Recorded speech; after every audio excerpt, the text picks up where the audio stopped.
ఓం సల్లక్షణ సమారంభాం చిదానందేతి మధ్యమాం అస్మదాచార్యపర్యంతాం వందే గురుపరంపరాం.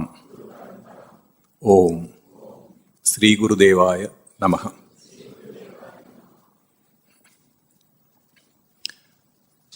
సాధన చతుష్టయ సంపద గురించి చెప్పుకుంటున్నాము.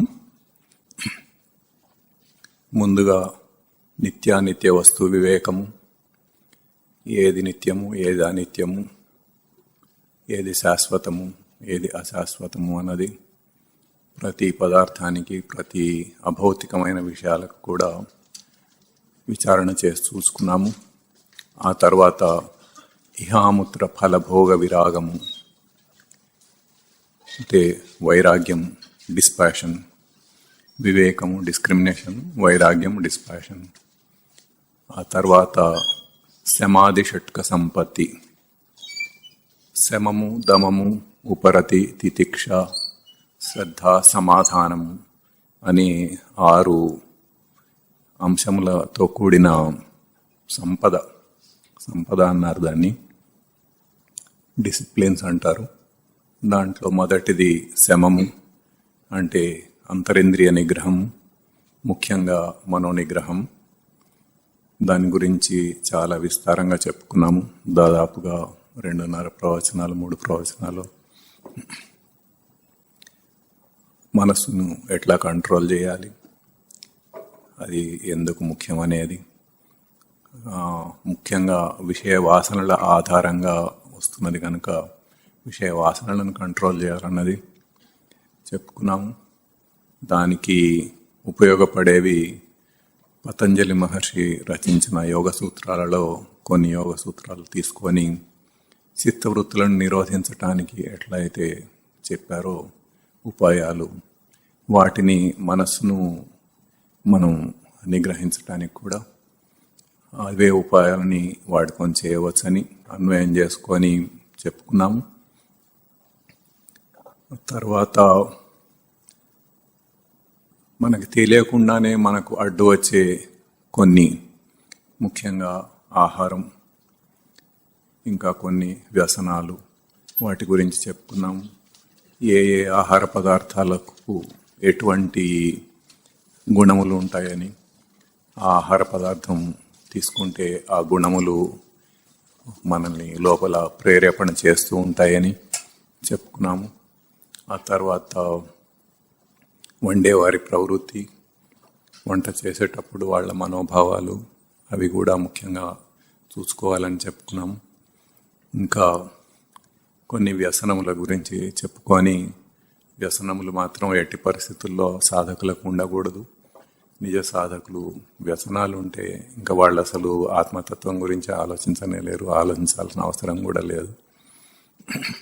ఒక బయట వేరే దానికి లోబడిపోయి ఉంటే ఇంకా ఆత్మతత్వం గురించి ఏం ఆలోచిస్తారు, అది చెప్పుకున్నాము. ఆ తర్వాత దమము అంటే బాహ్యేంద్రియ నిగ్రహం, జ్ఞానేంద్రియములు, పంచజ్ఞానేంద్రియములు, పంచకర్మేంద్రియములు అనే ఈ మొత్తం 10 ఇంద్రియములు, ఇవన్నీ బాహ్యేంద్రియములు అంటారు. వాటిని కూడా మనసు కంట్రోల్లోనే ఉంటుంది కాబట్టి మన ఈ చార్ట్ ప్రకారం కూడా మనసు నుండే వాటికి కంట్రోల్ వస్తూ ఉంటుంది. కనుక మనోనిగ్రహం ఉంటేనే బాహ్యేంద్రియ నిగ్రహం ఉంటుంది అన్నది తెలుసుకున్నాము. కాకపోతే దమము, బాహ్యేంద్రియ నిగ్రహంలో ఒక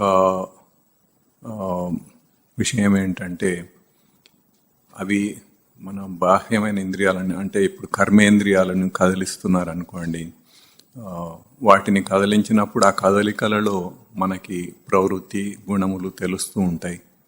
ఆ రకంగా మనకు కళ్ళకు గట్టినట్టుగా కనపడేటట్లు, ఒక బొమ్మ గీచినట్టుగా కనపడుతూ ఉంటాయి ఏం జరుగుతోంది అన్నది. మనస్సులో ఆ ఆలోచనలను బట్టి కూడా మనం చెప్పుకోవచ్చు, కానీ అది ఇంకా కొంచెం సూక్ష్మమైనది. దానికి అబ్జర్వ్ చేయటం అనేది ఒక ఉపాయం చెప్పుకున్నాము. మనసుకు. దాన్ని అబ్జర్వ్ చేస్తే అట్లా కూడా గ్రహించవచ్చు. కానీ దానికంటే ఇంకా సులభమైనది బాహ్యేంద్రియములు, ఈ వాక్, పాణి, పాద, పాయు, ఉపస్థేంద్రియములు అంటారు. అంటే వాక్ అంటే నోటి మాట, పాణి చేతులు, పాదములు, కాళ్ళు, పాయు, ఉపస్థేంద్రియములు. వీటి ద్వారా వీటి యొక్క కదలికల ద్వారా, మాట్లాడే మాటల ద్వారా వాటిని బట్టి మనము తెలుసుకోవచ్చు ప్రవృత్తి గుణములను. ఆ రకంగా అది చాలా సులభం అవుతుంది. అది దమం గురించి చెప్తున్నాము.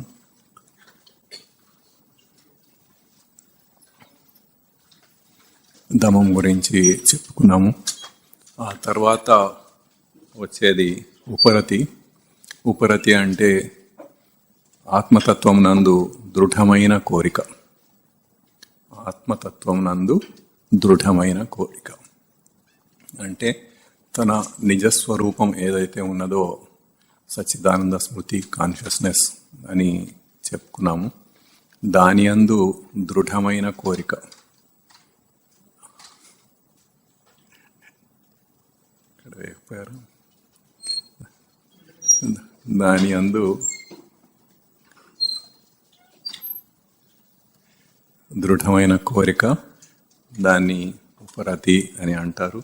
ఆ తర్వాత దీని గురించి వివేక చూడమణిలో ఒక మంచి శ్లోకం ఉన్నది.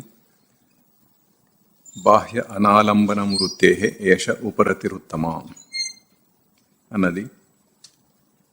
బాహ్య అనాలంబనం అంటే బాహ్యమైన పదార్థములు కానీ విషయములు కానీ వాటి యందు వృత్తే అంటే అంతఃకరణ వృత్తి, అంతరింద్రియము అంటే ముఖ్యంగా మనసు, వాటి యొక్క మనోవృత్తులకు ఈ పదార్థములు విషయములకు ఆలంబనం కాకుండా, అంటే ఆధారం కాకుండా, ఆశ్రయించకుండా ఉండటం అన్నది ఇది ఒక సూత్రము.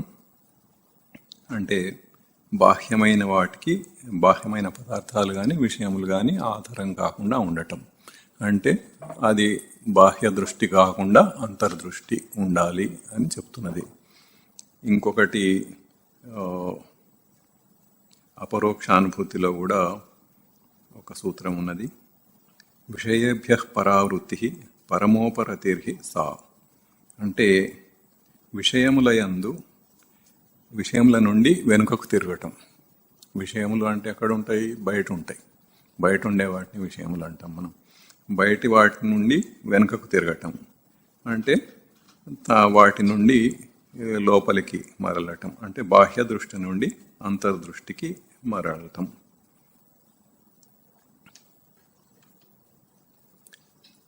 మామూలుగా ఇప్పుడు బయట పదార్థముల యందు కానీ విషయముల యందు కానీ మనకి కోరికలు ఉంటాయి చాలా వాటి మీద. ఇంతకుముందు ప్రీతి అని ఒక ప్రవచనంలో చెప్పుకున్నాము.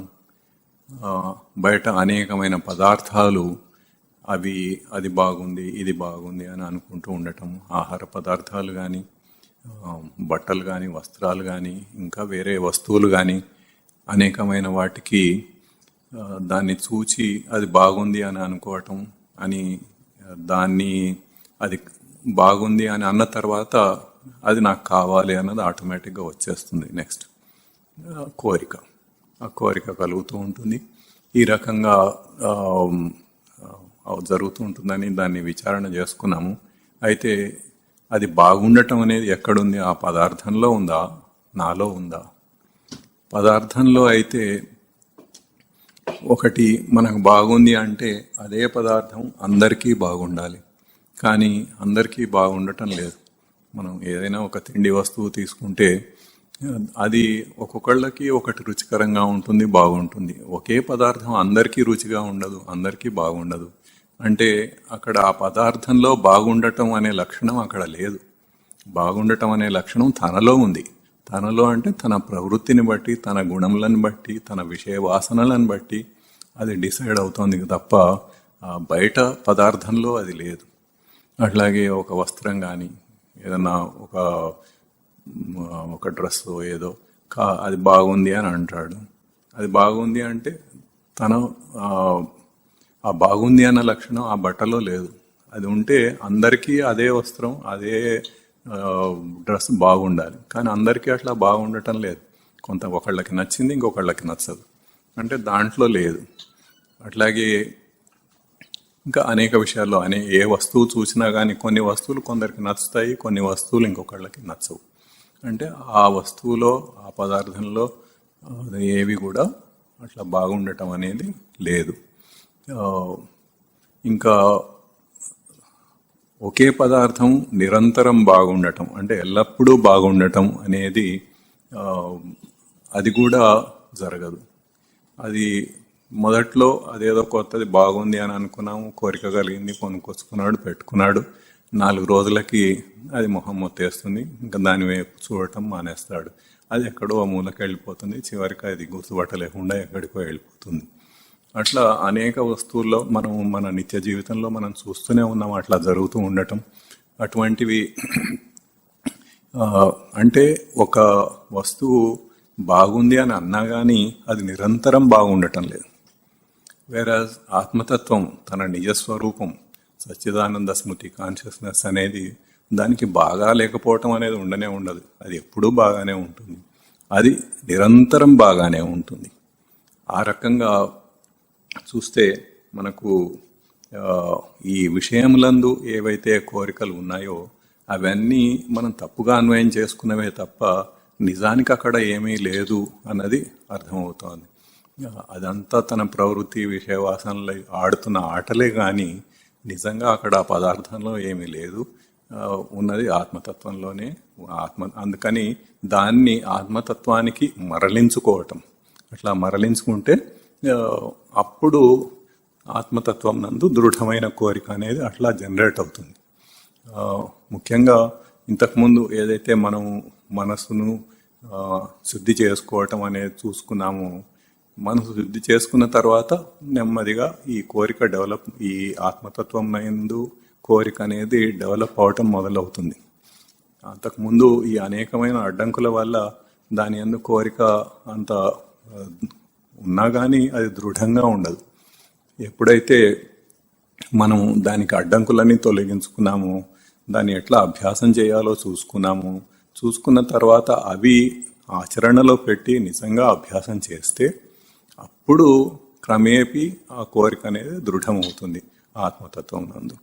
అట్లా అది దృఢమైనప్పుడు ఈ విచారణ వల్ల ఇట్లా ఈ విషయముల యందు ఏదైతే కోరికలు ఉన్నాయో, బయట పదార్థముల యందు ఏదైతే కోరికలు ఉన్నాయో అవన్నీ కూడా సత్యం కాదు, అవి శాశ్వతమైనవి కావు అని ఇంతకుముందు మనం మళ్ళీ నిత్యానిత్య వస్తు వివేకంలో కూడా మనము విచారణ చేసుకున్నాము దాని గురించి. అక్కడ కూడా అది సత్యం కాదని, అది నిత్యం కాదని, ఎల్లప్పుడూ ఉండేవి కావని మనకు అర్థమైంది. అట్లాగే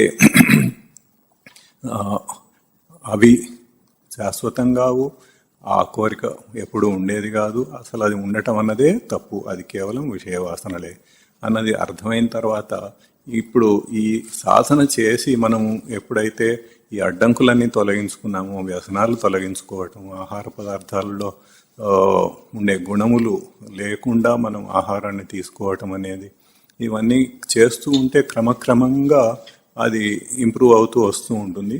ఆ రకంగా ఆత్మతత్వం నందు కోరిక అనేది దృఢమవుతూ వస్తుంది. అది ఇప్పుడు ఈ శ్లోకంలో కూడా అదే చెప్తున్నారు. వివేక చూడమని అయినా కానీ, అపరోక్షానుభూతిలో అయినా కానీ విషయముల నుండి మరలుట, విషయముల నుండి వెనక్కి మరలటం. ఇప్పుడు ఇది కేవలం ఈ ఒక్క పదార్థములే కాకుండా అనేకమైనవి, అంటే ఇప్పుడు మనకున్న అన్ని ఇంద్రియాలు, శ్రోత్రత్వక్ చక్షుర్ జిహ్వా ఘ్రాణేంద్రియములని పంచ జ్ఞానేంద్రియములు చెప్పుకున్నాము.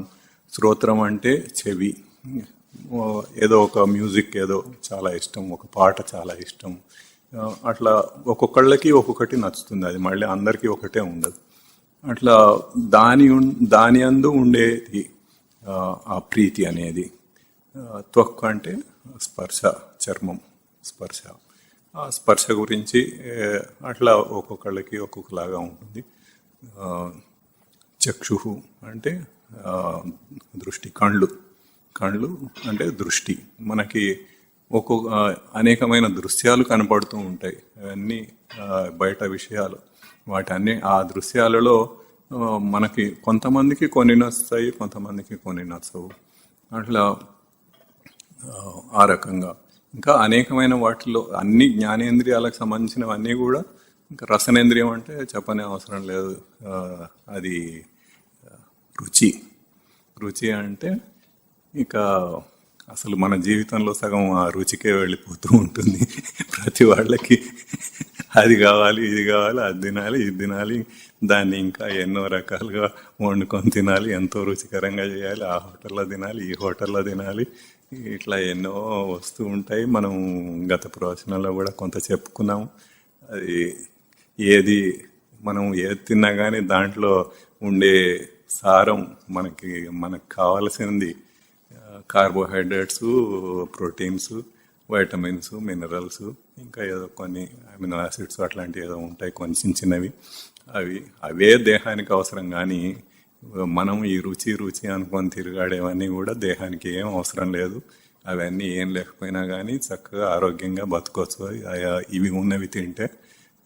అట్లా ఈ ఇంద్రియార్థములు అంటారు వీటిని. అంటే ఇంద్రియములు కోరేవి శబ్ద, స్పర్శ, రూప, రస, గంధములు. గంధం అంటే వాసన, ముక్కుతోటి చూసే వాసన. కొన్ని సువాసనలు అని అనుకుంటూ ఉంటారు కొంతమంది, కొన్ని దుర్వాసనలు అనుకుంటూ ఉంటారు. అట్లా ఏదైనా అన్నిటికీ ఒకటే సూత్రం. ఈ 5 ఇంద్రియార్థములకు కూడా, ఇంద్రియములు కోరే వాటికి శబ్ద, స్పర్శ, రూప, రస, గంధములు అనేవి. వీటి మీద ఈ కోరికలను ఇవి తప్పుగా ఏర్పడుతున్నాయి, కేవలం విషయవాసనల వల్ల ఏర్పడుతున్నాయి అని మనం గ్రహించి దానిని మరల్చి, ఎక్కడికి మరల్చాలి?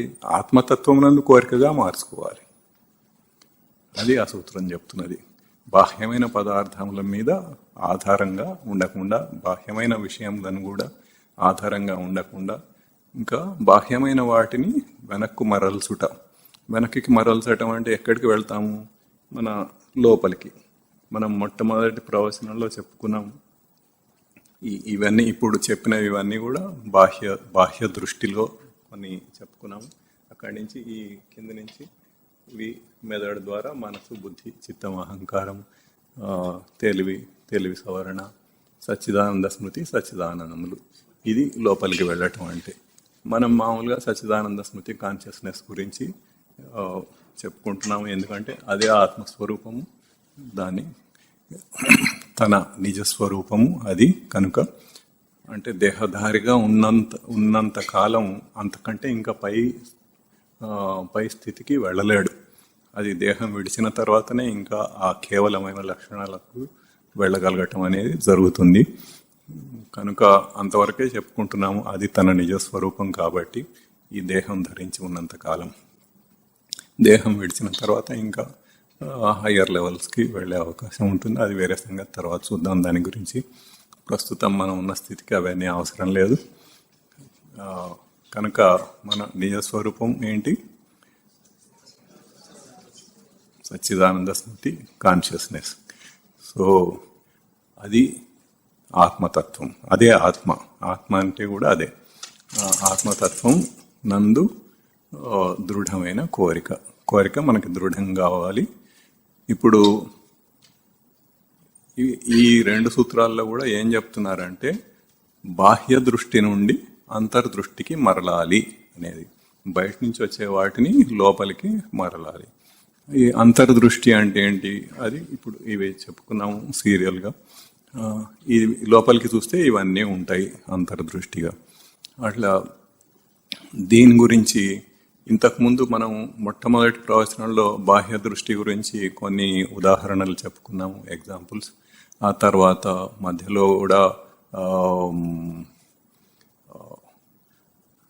కూడా ఒకసారి చెప్పుకున్నాము.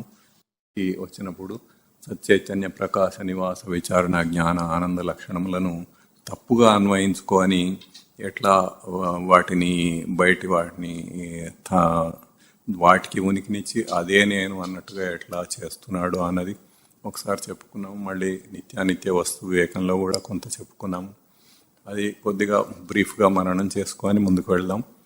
బాహ్య దృష్టి నుండి అంతర్దృష్టికి అంటే లోపలి దృష్టికి మరలాలి కనుక ఇప్పుడు బాహ్య దృష్టిలో అంటే అసలు బాహ్య దృష్టి అనే పదం పక్కన పెట్టి అసలు మన ప్రస్తుతం మనం జీవిస్తున్న ఈ జీవితంలో ఏవేవి మనకు ముఖ్యం.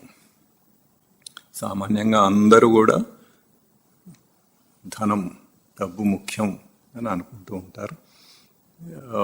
మరి కుటుంబ పోషణకి కానీ తన శరీర పోషణకు కానీ ఈ శరీరం ధరించి ఉన్నంతకాలం దాన్ని పోషించటానికి అవసరమైనంత కాలం డబ్బు అనేది అవసరం అవుతుంది కనుక డబ్బు అవసరం. Okay, accepted. అయితే ఎంతవరకు అవసరం అన్నది ముఖ్యం. ఇప్పుడు ఏం చేస్తున్నాడు, తన ఉనికిని ఆ డబ్బుకి ఇచ్చేసి దాంతోనే నాకు ఉనికి అని అనుకుంటున్నాడు. అది ఇంతకుముందు ఒకసారి చెప్పుకున్నాం.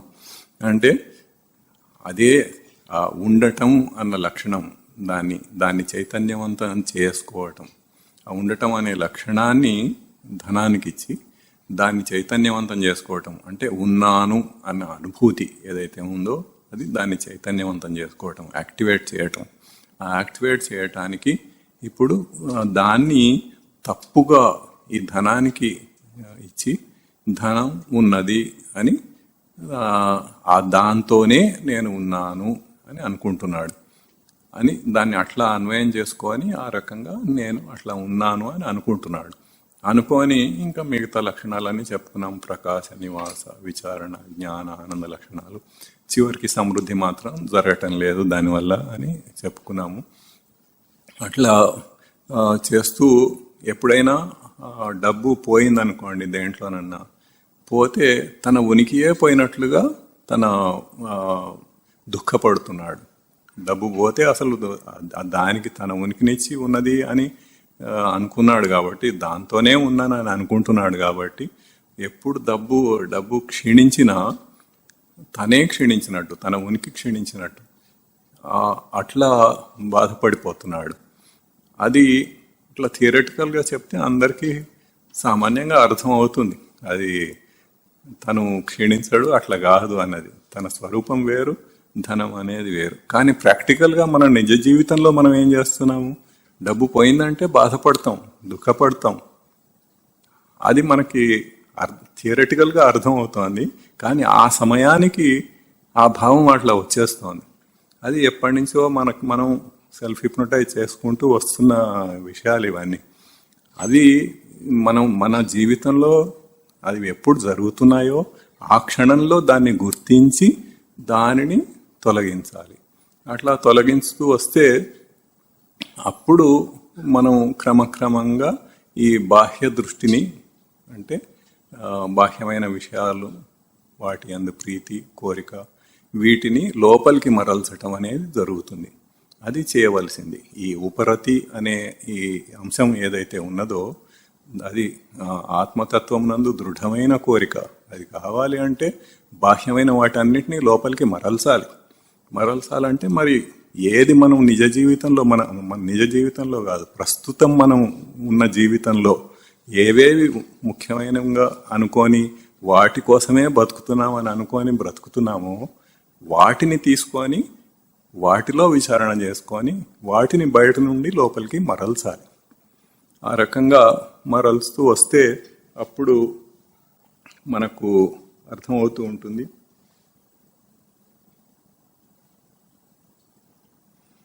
ఇంకా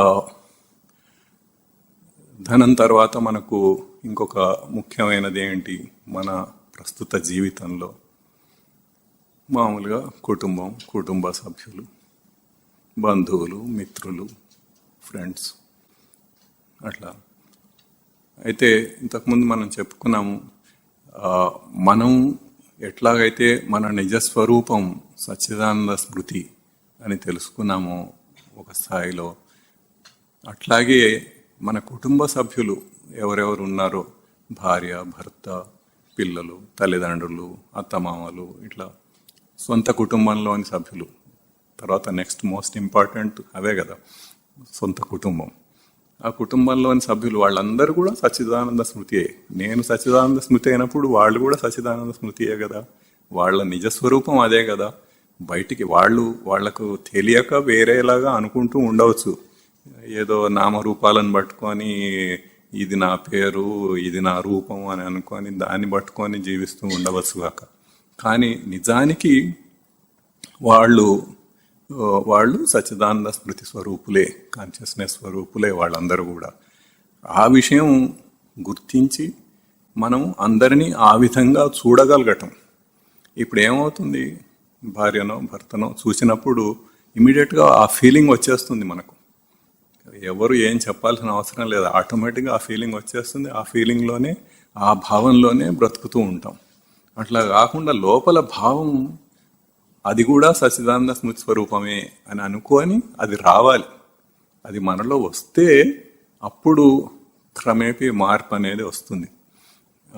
అది గుర్తించకుండా ఇప్పుడు ఏదైతే మనము ఒక బంధుత్వాలు పెట్టుకొని భార్య భర్త పిల్లలని అనుకుంటున్నాం, వాళ్ళని చూడగానే ఆ ఫీలింగ్ వచ్చేసింది అనుకోండి, ఆ భావం వచ్చేస్తే ఇంకా అప్పుడు ఇంకా సాధన మనకు ఇంకా చాలా దూరంలో ఉన్నాం అన్నమాట మనం ఆత్మతత్వానికి.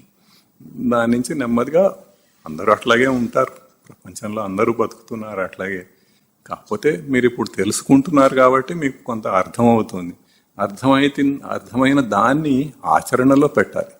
ఆచరణలో పెట్టి ప్రతిసారి చూస్తున్నప్పుడు అట్లా ఆ భావం మనకు వస్తే వాళ్ళని చూడగానే అప్పుడు ఆ వ్యవహారం వేరుగా ఉంటుంది. వాళ్ళకి సమానంగా గౌరవం ఇవ్వటము ఏదైనా కానీ.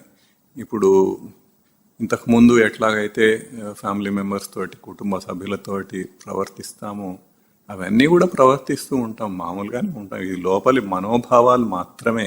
బయటికి మాత్రం ఇంతకుముందు లాగానే ఉంటాం. అందరినీ రెస్పెక్ట్ తోటే ట్రీట్ చేస్తూ ఉంటాము. అందరికీ ఎక్కడ ఏది అవసరమైతే సహాయం చేస్తూ ఉంటాము. మన బాధ్యతగా ఎవరికి ఏది చేయాల్సి ఉంటే అది చేస్తూ ఉంటాము. ఎవరికన్నా ఏదన్నా అయితే హాస్పిటల్ తీసుకెళ్ళటం కానీ, లేకపోతే ఒక స్కూల్లో అడ్మిషన్కి తీసుకెళ్ళటం కానీ, ఇంకో ఏదో ఫైన్ ఆర్ట్స్ దేంట్లోనో ఎక్కడో ఏదో జాయిన్ అవ్వాలంటే తీసుకెళ్ళి అక్కడ వాటి గురించి తెలుసుకోవటం కానీ, చేయించటం కానీ, వాళ్ళ ఫ్యూచర్ ఎట్లా ఉండాలని ఆలోచించటం కానీ, ఇవన్నీ మన బాధ్యతగా మనం చేయవలసినవన్నీ చేస్తూనే ఉంటాం.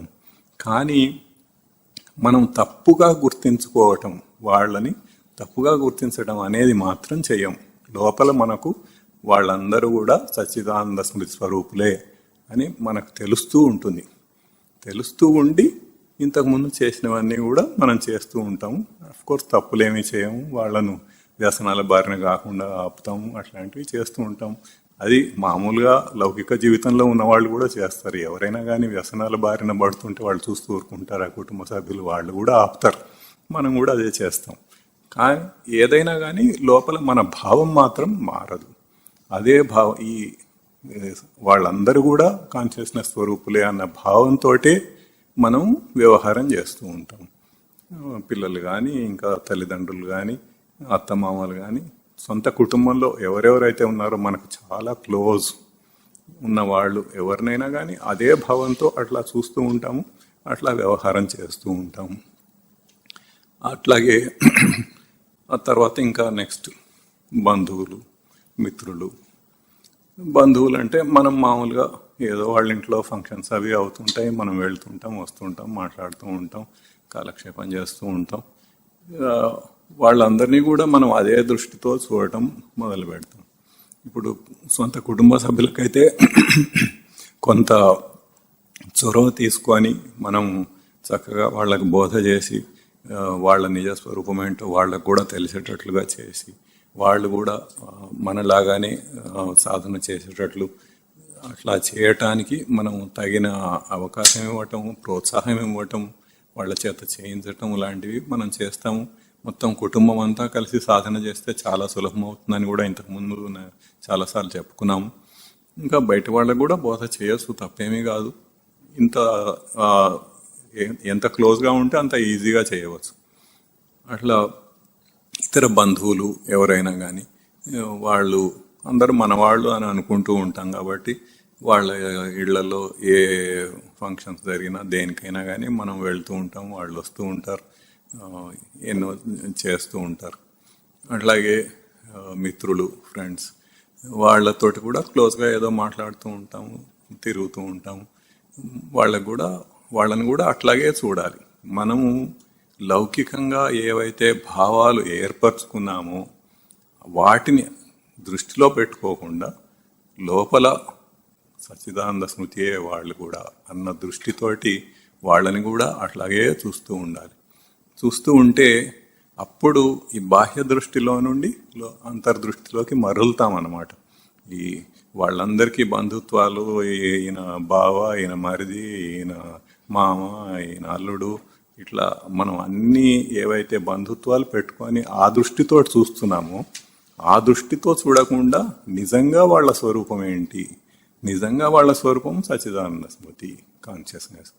ఆ స్వరూపంతో మనం చూడటం మొదలు పెడితే అప్పుడు ఈ వావి వరుసలతోటి ఏవైతే బంధుత్వాలు ఏర్పడ్డాయో అదంతా బాహ్య దృష్టి. దాని నుండి మనం అంతర్దృష్టిలోకి మరలుతాం. అది చేయవలసింది. అట్లా చేస్తూ ఉంటే మన సాధన ముందుకు వెళ్తూ ఉంటుంది, ఇంకా దృఢమవుతూ ఉంటుంది. ఆ రకంగా మన ఆత్మతత్వం నందు మన కోరిక ఇంకా దృఢమవుతూ ఉంటుంది. ఇంకా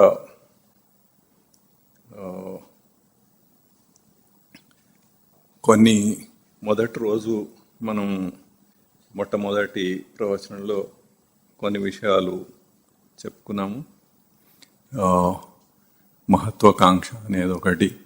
అందరూ ఎవరికి వాళ్ళు నేను గొప్ప అన్న ఫీలింగ్లో ఉంటారు. నిజమే, అందరూ గొప్పే. ఎట్లా గొప్ప అంటే అందరూ ఆత్మస్వరూపులే గనుక గొప్ప.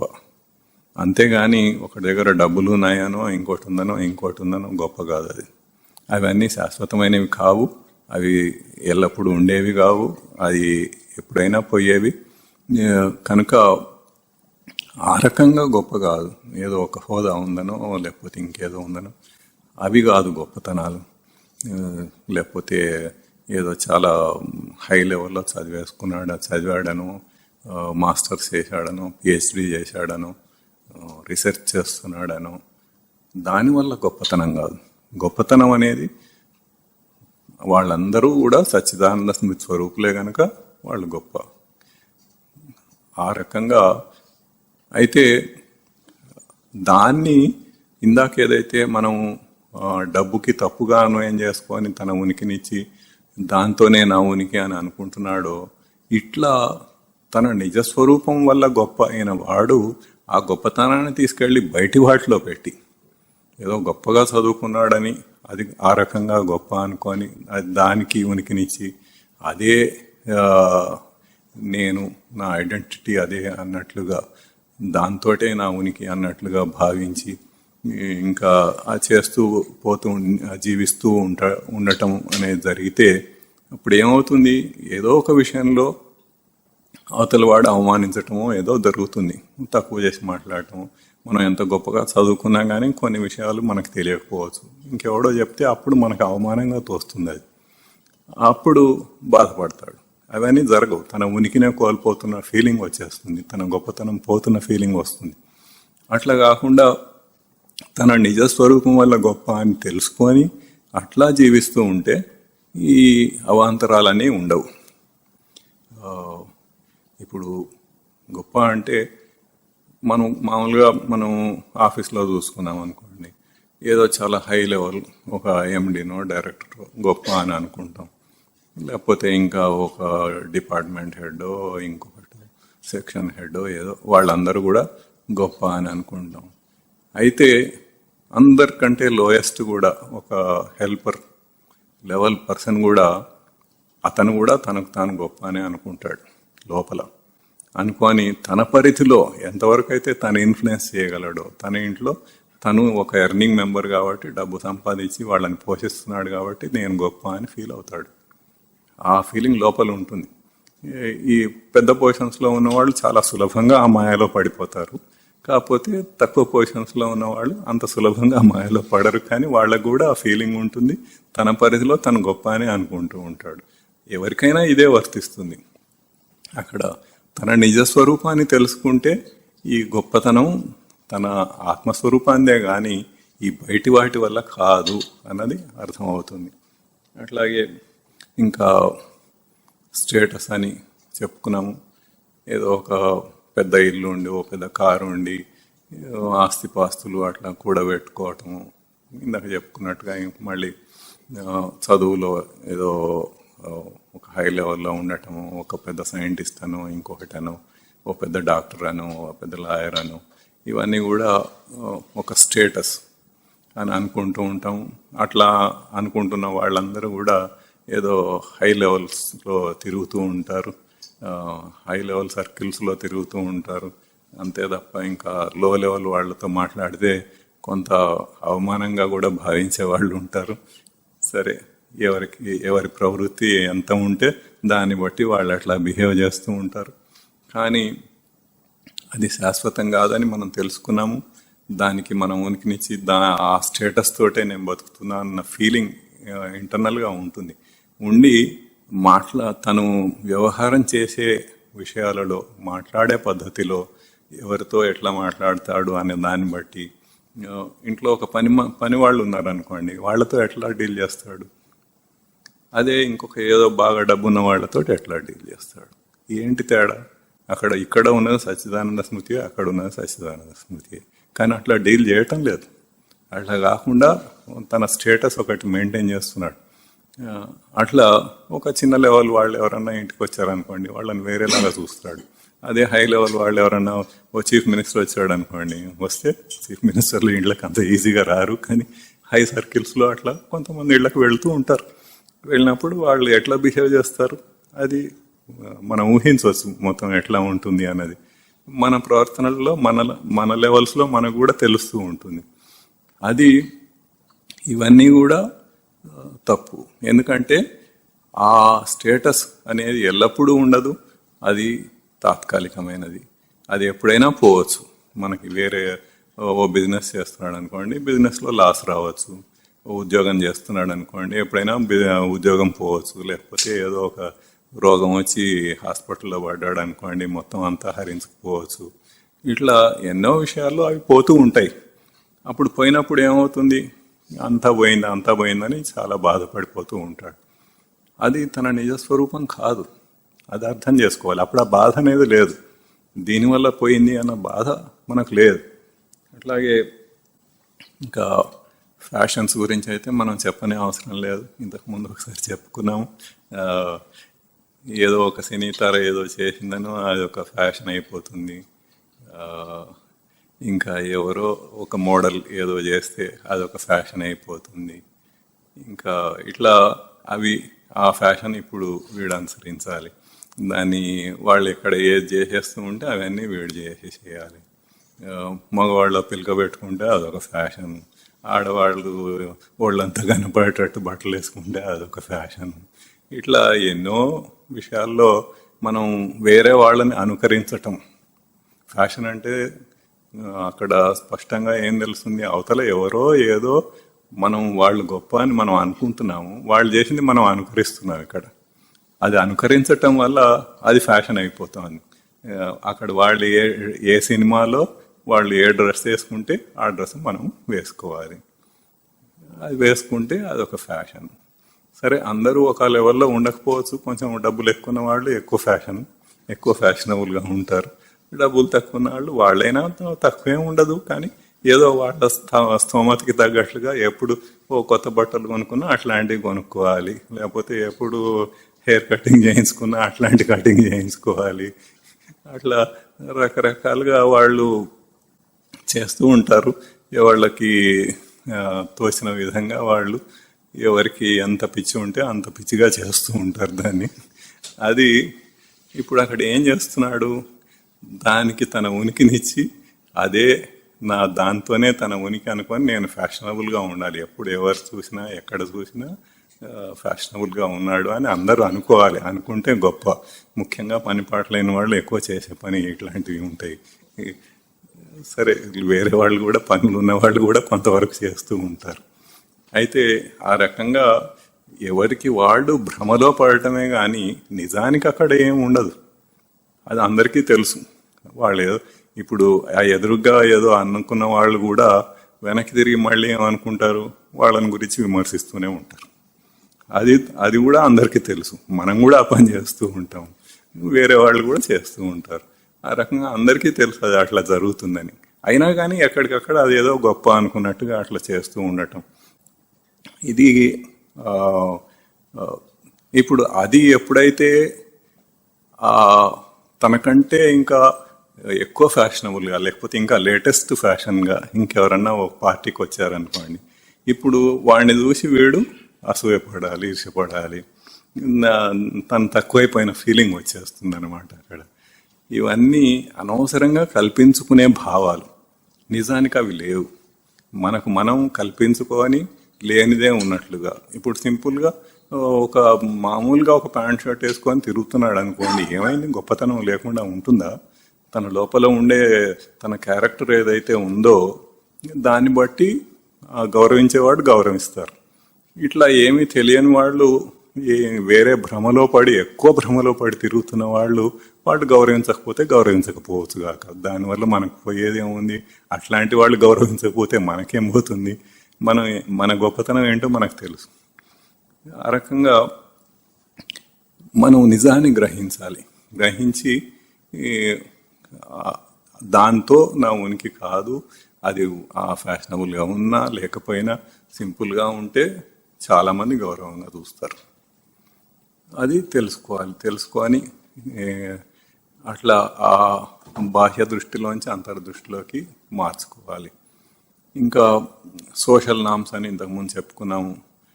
ఎక్కడ ఎట్లా బిహేవ్ చేయాలి, ఏ ఫంక్షన్కి వెళ్తే ఎట్లా ఉండాలి, ఒక పెళ్లికి వెళ్తే పట్టు చీరలు కట్టుకొని వెళ్ళాలి, ఇంకేదో ఫంక్షన్కి అయితే ఇంకేదో డ్రెస్సులు వేసుకొని వెళ్ళాలి, ఇంకా ఇది ఇట్లాగే చేయాలి, పెళ్ళి అంటే ఇట్లాగే ఈ పద్ధతిలోనే చేయాలి, ఇంకా ఏదో ఫంక్షన్ అంటే ఇది ఇట్లాగే చేయాలి అని ఇవన్నీ పూర్వం నుంచి లేవు.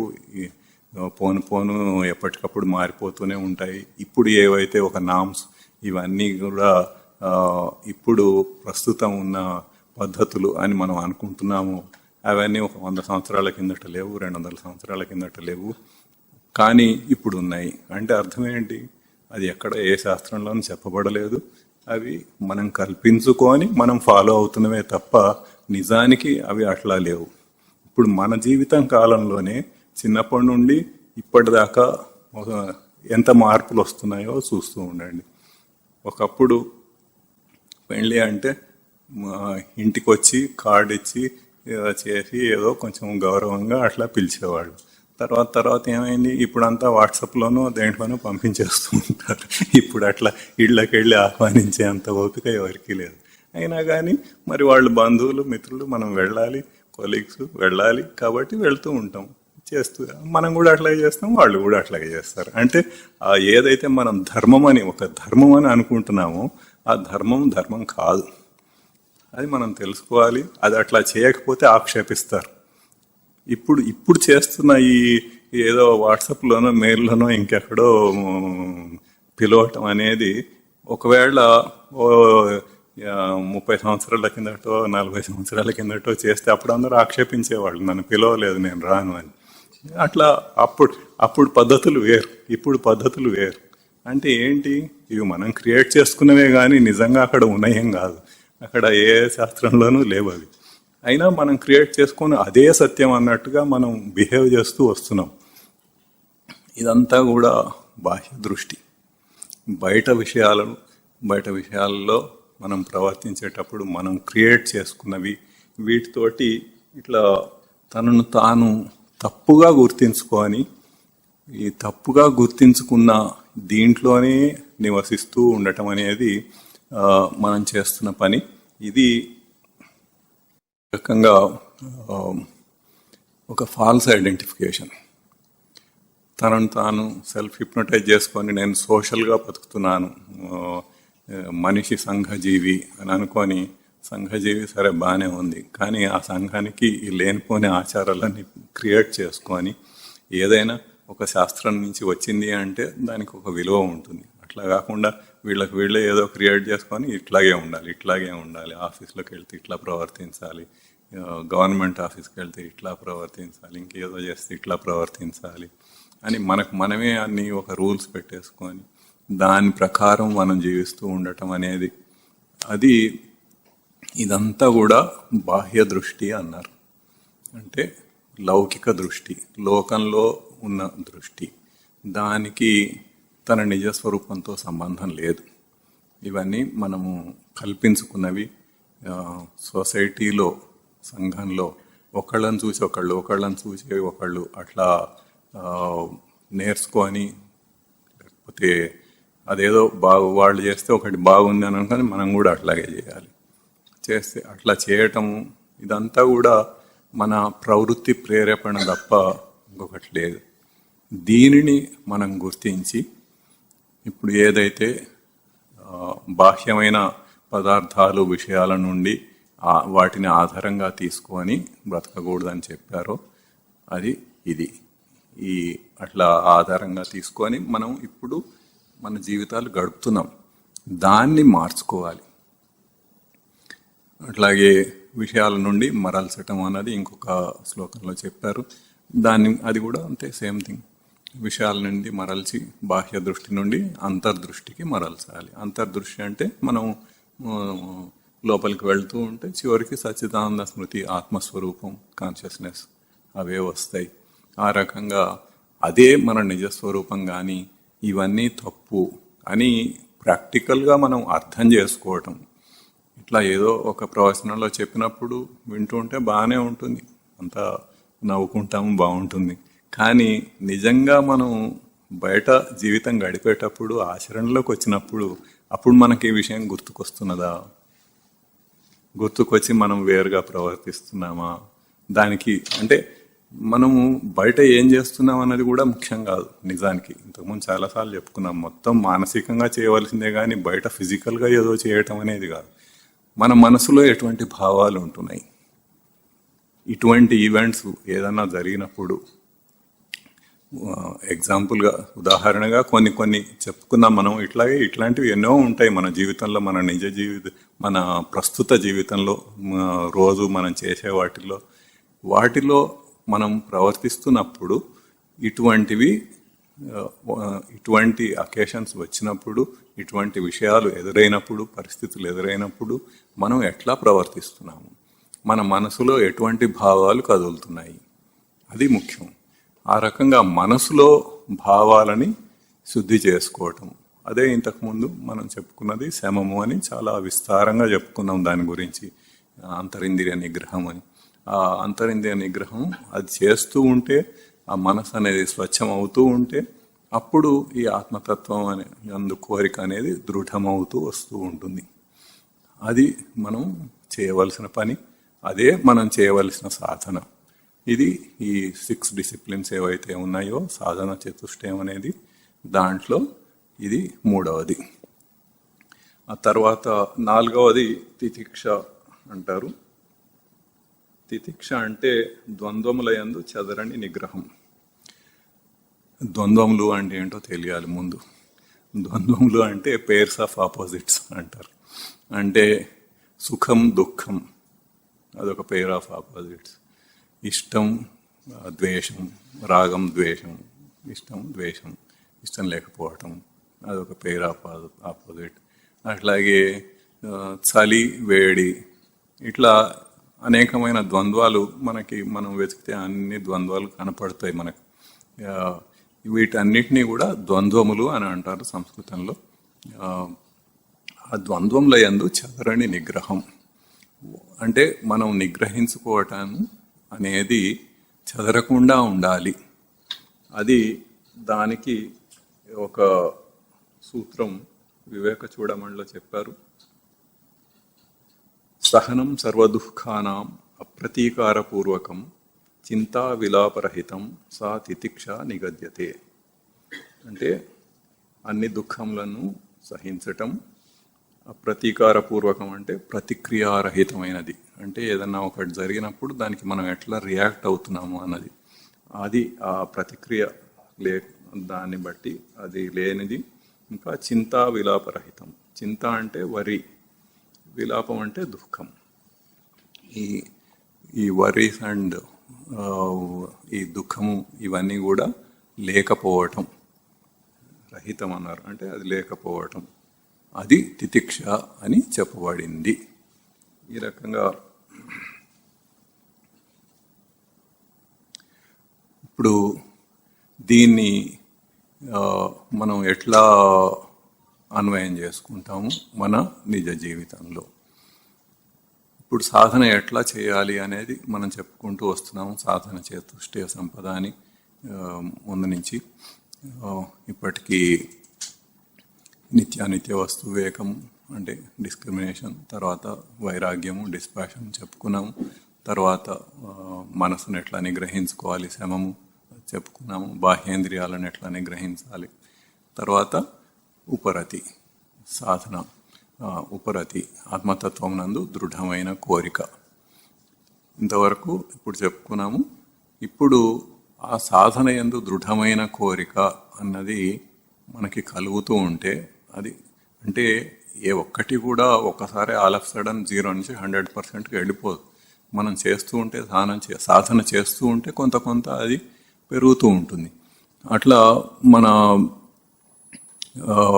ఆత్మతత్వం నందు కోరిక మనకు దృఢం అవుతూ ఉంటే, ఇంకా ఇంకా దాంతో ఉత్సాహంగా సాధన చేస్తూ ఉంటే, అప్పుడు కొన్ని అడ్డంకులు వస్తూ ఉంటాయి, అనేకమైన అడ్డంకులు వస్తూ ఉంటాయి.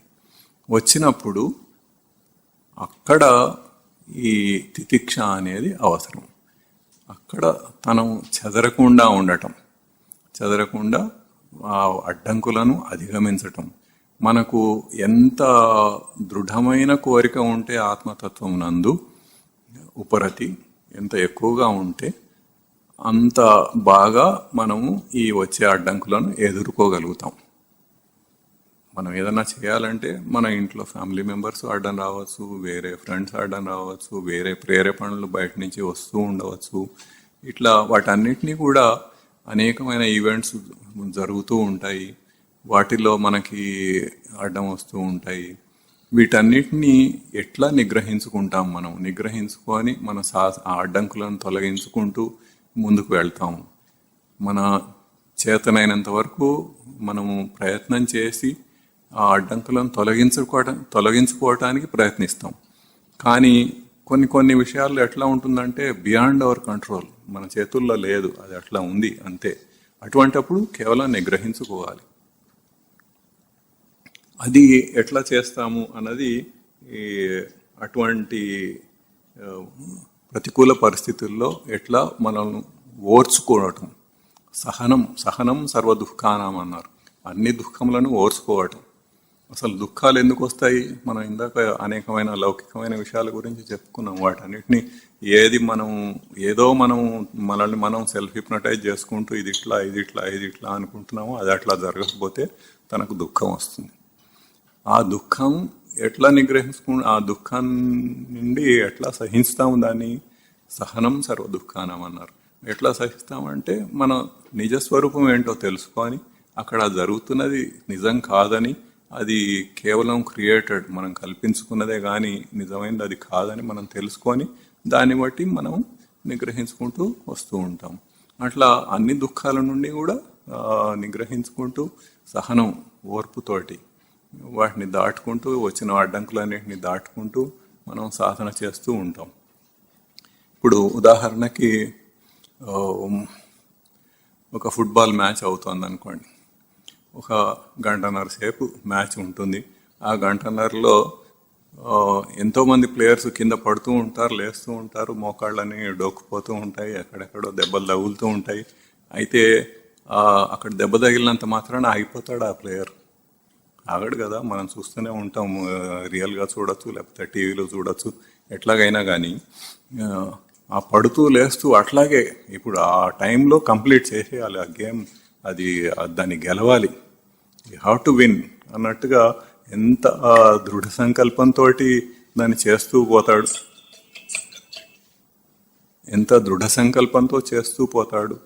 అటువంటి కేవలమైన ఒక గేమ్, లౌకికమైనది, అందులో అది కూడా జస్ట్ ఏ గేమ్. ఒక గేమ్లో గెలవటం ఓడిపోవటానికి అంత విశిష్టత ఏముంటుంది అసలు? చిన్నపిల్లలు ఆడుకున్నప్పుడు సంతోషంగా ఆడుకుంటారు, గెలవటం ఓడిపోవటాలు అంటూ ఏమి ఉండవు. చాలా చిన్న పిల్లలకి ఆడుకోవటంలోనే ఎంజాయ్ చేస్తారు అంతే. ఆడుకొని చక్కగా ఎవరింటికి వాళ్ళు వెళ్ళిపోతారు. వాళ్ళు ఆ, ఇంటి వాళ్ళతోటి వాళ్ళు ఉంటారు. అంతేగాని ఈ ఒకడు గెలవటం ఒకడు ఓడిపోవటం దాంతో ఈర్ష్య అసూయలు, గెలిచిన వాడి మీద ఓడిపోయిన వాళ్ళకి ఈర్ష్య రావటం, ఇవన్నీ కూడా అక్కడ ఉండవు. ఒకడికి ఏదో ప్రైజ్ రావటం ఇంకొకడికి రాకపోవటం, జస్ట్ ఎంజాయ్, ఒక ప్లే, ఆడుకోవటం అనేది మాత్రమే ఉంటుంది. అట్లా కాకుండా దాన్ని మనం క్రియేట్ చేసుకొని దానికి హైప్ క్రియేట్ చేసి ఈ అట్లా పోను ఇప్పుడు ఉదాహరణకి ఒక ఒక 70-80 సంవత్సరాల క్రిందట క్రికెట్ అనేది ఉందా? ఎక్కడన్నా ఎవరన్నా గలీలలో వీధులలో అక్కడక్కడ ఏదో చిన్న చిన్న గోళికాయలు ఆడుకున్నట్టు, అది ఏదో గిల్లిదండ అని ఒకటి ఉండేది, అది ఆడుకున్నట్టు అట్లా ఒక కర్ర దానికి ఒకటి గిల్లి అని ఉండేది, దాంతో కొడుతూ ఉండేవాళ్ళు, దాంతో కూడా ఎంజాయ్ చేసేవాళ్ళు. కానీ ఈ హైప్ లేదు అక్కడ. ఇప్పుడు ఏమైంది, పోను దానికి ఒక హైప్ క్రియేట్ చేశారు. క్రియేట్ చేసి అది ఆ ప్లేయర్స్ అంటే ఎంతో గొప్ప, చాలా స్టార్స్ అన్నమాట. వాళ్ళ ఒక అడ్వర్టైజ్మెంట్కి వాళ్ళ పోజ్ ఇవ్వాలంటే ఎన్నో లక్షలు ఎంతో ఖర్చు పెట్టాలి, 10s of lakhs మరి క్రోర్స్, నాకు తెలియదు ఇప్పుడు. అది అట్లా అంత హైప్ క్రియేట్ చేస్తారనమాట. ఇప్పుడు అదే ఇండియా పాకిస్తాన్ మ్యాచ్ అయిందంటే ఇంకా ఇంతే సంగతులు. గెలవకపోతే ఇంకా వాళ్ళని ఎట్లా తిడతారంటే అట్లా తిడతారు, అంత నీచంగా చూస్తారు. ఎందుకు ఇదంతా క్రియేట్ చేసిన హైప్. అయినా కానీ అటువంటి చాలా అల్పమైన దాంట్లో కూడా ఆ ప్లేయర్స్ కింద పడుతూ లేస్తూ దెబ్బలు తగిలించుకుంటూ ఎంత దృఢ సంకల్పంతో దాన్ని చేస్తూ ఉంటారు. అది గమనించాల్సిన విషయం. మనం క్రియేటెడ్దే కావచ్చు, హైపే కావచ్చు, అయినా కానీ దాంట్లో అంత ఇన్వాల్వ్ అయిపోయే వాళ్ళు అట్లా చేస్తూ ఉన్నారు. అట్లాగే మనం సాధన చేసేటప్పుడు మన సాధనలో అంత దృఢ సంకల్పం ఉండాలి మనకు. దాని నుంచి మనం నేర్చుకోగలిగింది ఇది. అంతేగాని ఎవడు గెలిస్తే మనకేంటి, ఎవడు ఓడిపోతే మనకేంటి, అది చూసి కాసేపు ఎంజాయ్ చేయొచ్చు, టీవీ మూసేయచ్చు. అంతేగాని దాంతో మనం చర్చించుకొని ఆ ప్లేయర్ అట్లా, ఈ ప్లేయర్ ఇట్లా, అదంతా అవసరం లేదు. అట్లా కాకుండా వాళ్ళు ఎంత దృఢ సంకల్పంతో ఎంత నిష్ఠగా ప్రాక్టీస్ చేస్తారు, తర్వాత ఫైనల్ గేమ్లో అట్లా ఆడతారు అన్నది మనం గమనించి దాన్ని మన ఆత్మతత్వ సాధనలో మనం ఉపయోగించుకుంటే అంత నిష్ఠగా అంత దృఢ సంకల్పంతో మనం సాధన చేస్తే ఎటువంటి అడ్డంకులు వచ్చినా కానీ, ఇప్పుడు వాడు ఎవడికో కాలు ఇరుగుతుందన్నా కానీ గబగబా ఎవడో డాక్టర్ పరిగెత్తుకొస్తాడు, ఏదో స్ప్రే చేస్తాడు, మళ్ళీ ఆడేస్తూనే ఉంటారు. అట్లాగే ఇంకా పూర్తిగా విరిగి పనికిలాడంటే తీసేసి బయటికి పంపించేస్తారు. అంత చేస్తున్నప్పుడు మరి మనకు వచ్చే అడ్డంకులు దాంతో కంపేర్ చేస్తే ఏముంది, చాలా చిన్న చిన్న అడ్డంకులు. వాటిని మనం తొలగించుకొని వాటిని అధిగమించి సాధనలో ముందుకు వెళ్తూ ఉండాలి. అట్లా వెళ్తూ ఉండటం అనేది మనం చేయవలసిన సాధన. అది ఎంత దృఢంగా మనం చేయగలిగితే అంత బాగా సాధన జరుగుతుంది. ఇట్లా అంటే ఇప్పుడు ఒక ఎగ్జాంపుల్గా అది ఒకటి చెప్పాను. ఇట్లా అనేక విషయాల్లో మనం బయట చూసుకొని దాని నుంచి మనం నేర్చుకోగలిగిన మన సాధనకి ఉపయోగపడే పాఠం ఎక్కడైనా ఏదన్నా ఉంటే దాన్ని మనం అన్వయించుకోవచ్చు. అంటే మన బుర్రలో అది తిరుగుతూ ఉంటే ఎప్పుడు ఎట్లా చేయాలి అనేది అప్పుడు ఇవన్నీ వాటంతటవే మనకు అర్థమవుతుంటాయి. దీన్ని ఇట్లా చేయొచ్చు, దీంట్లో ఈ పాఠం గ్రహించవచ్చు, అది చేయొచ్చు, ఇది చేయొచ్చు అని అట్లా రకరకాలుగా మనం చేస్తూ పోవచ్చు. అట్లా చేయటం అనేది నిజమైన సాధన, అది తీక్షణమైన సాధన. దాంట్లో ఇటువంటి ఏ అడ్డంకులు వస్తూ ఉంటాయో వాటిని అధిగమించటం అనేది, వాటిని సహించి మనం ముందుకు వెళ్తూ ఉండటం అనేది, దాన్ని తితిక్ష అంటారు. మనకి అనారోగ్యం రావచ్చు, ఇంకొకటి రావచ్చు, ఇంకా చాలా దీర్ఘమైన చాలా సివియర్గా ఏదైనా ఉండే రోగం రావచ్చు. అయినా కానీ మనం చేయాల్సిన సాధన ఏంటి, మనసులో ఉంది. కేవలం బయట కాళ్ళు చేతులతో చేసేది కాదు. అది మనం గుర్తుపెట్టుకొని మనసులో మనం సాధన మనం చేస్తూ ఉండొచ్చు. మనసులో మన భావాలు మనకు ఉంటాయి. ఏది నిజస్వరూపమో తన నిజస్వరూపంలో తను ఉండి ఎట్లా బిహేవ్ చేయాలో అది అట్లా చేస్తూ ఉంటాడు. అట్లా చేస్తూ ఉంటే అప్పుడు ఈ దుఃఖాలు అనేవి ఏమీ ఉండవు. ఎంత కష్టమైన పరిస్థితి వచ్చినా కానీ దాంట్లో దుఃఖం అనేది రాదు. అది మనం తెలుసుకొని మనం చేయటం అనేది ముఖ్యం. ఆ రకంగా ఈ సహనం సర్వ దుఃఖానం అని చెప్పారు. దాన్ని సహించటం అనేది మనం చేయవలసింది. ఇంకా మిగతా విశేషాలు మళ్ళీ వచ్చే వారం చెప్పుకుందాం. ఓం తత్స. ఓం గురుర్ బ్రహ్మ గురుర్ విష్ణు గురుర్ దేవో మహేశ్వర గురు సాక్షాత్ పరం బ్రహ్మ తస్మై శ్రీ గురవే నమః. ఓం శ్రీ గురు చరణారవిందాభ్యాం నమో నమః. ఓం శ్రీ గురు చరణారవిందయుగళం గృహీత్వా హస్తాభ్యాం శిరసి నయనే వక్షసి వహామి. ఓం తత్ సత్.